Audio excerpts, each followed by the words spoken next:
Good day, and welcome to Electrify Namibia. In this episode, we're discussing, can the national power grid handle the uptake of electric vehicles in Namibia and the extra electricity they use? An important thing to look at is the national load curve, or load profile, and it is a chart that illustrates the variation in power demand over a specific period of time. In our case, from 12 am to the next day's 12 am. You can see that between 12 am and 4 am, we used quite a little amount of power, and this increased when it starts to increase when everyone gets up in the morning, where it peaks at about 10 am and continues where everyone's at work and machinery and industry is running, dips down at the end of the workday, and peaks in the evening when everyone gets home and starts making food on the electric stoves and the geysers turn on because everyone is using hot water. Now, this was the chart from 2009 to 2011. We could see a steady increase in yearly power consumption because every year our national load curve moves up a bit, where in 2009, for example, we used in the early mornings just under 250 megawatts, and this increased to 300 megawatts by 2011. Now, this was a long time ago, so this is the national load curve for 2014 and 2018. And you can see the dramatic increase there has been. We started getting up a bit earlier, our evening demand increased a lot, and throughout the day we also started using more electricity, as the electricity consumption started to rise early in the day. We are in 2024 and the lights are still on, which means the grid has the ability to adapt. In 2009, we used 375 megawatts. In 2010, the peak consumption was about 400 megawatts. 2011 was the peak at 440 megawatts. 2014 was 500 megawatts.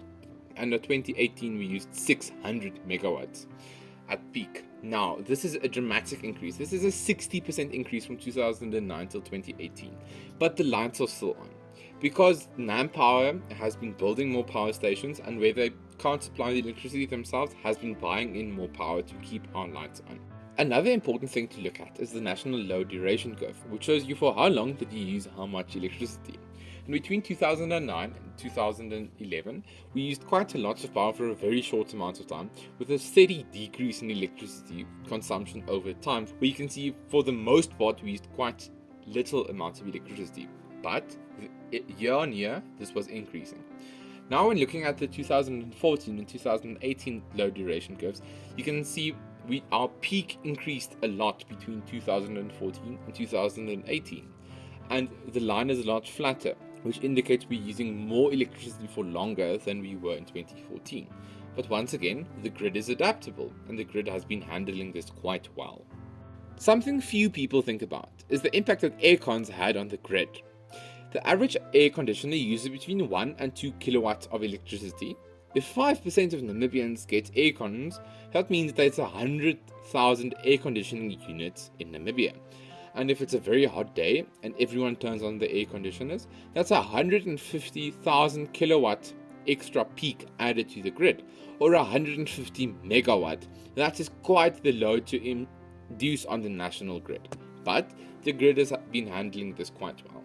In this graph, you can see the 2009 to 2011 power curve overlaid on the 2014 and 2018 power curve. I took the effort to ensure that both the X and the Y axis is the same for both of these graphs and that they line up perfectly, where there isn't a scale mistake. All these graphs are provided by VO Consulting in their wonderful studies they did on the electric grid in Namibia. Now you can see the red arrow represents the early morning load, the black arrow the midday load, and the blue arrow the evening increase in evening peak demand. Between 2009 and 2018, we had a 76% increase in morning load, a 46% increase in midday load, and a 60% increase in evening load, with the respective megawatts indicated in the table. If you're curious about different ways of charging your electric vehicle and the implications of different charging speeds and charging duration, press the upper right hand corner's icon to watch the previous video I made about charging your electric vehicle in Namibia.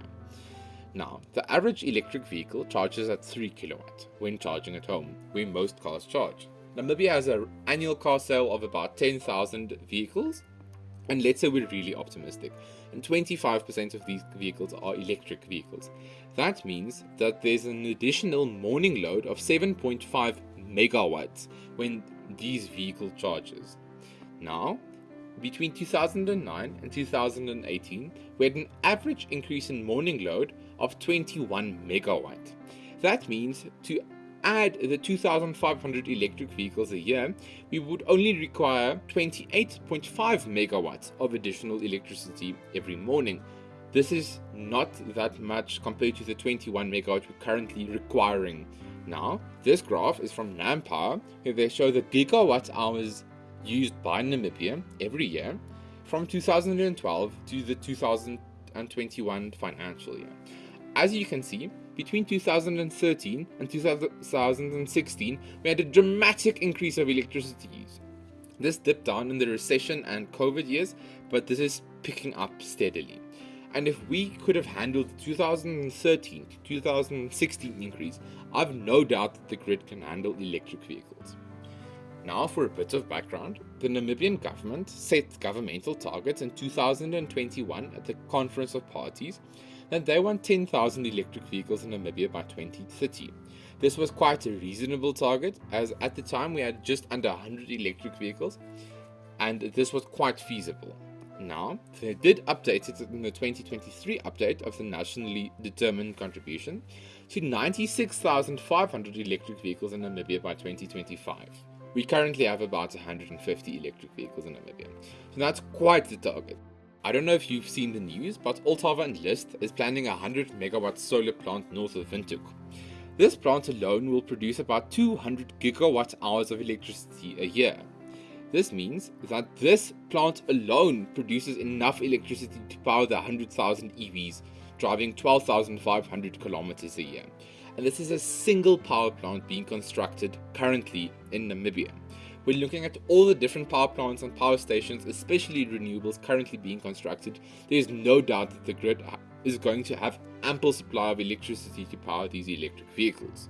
I hope this video could have shown you that electric vehicles pose no risk to the national grid, and that the current rollout of power stations, both by NamPower and independent power producers, will ensure that the lights stay on in Namibia for a long time, even with the introduction of electric vehicles.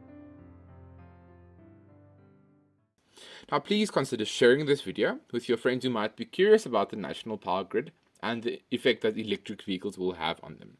Thanks a lot for watching. Please consider liking and subscribing to the video, as this promotes this video to even more people so that more people can know about the benefits of electric vehicles. Thanks a lot for watching. Bye.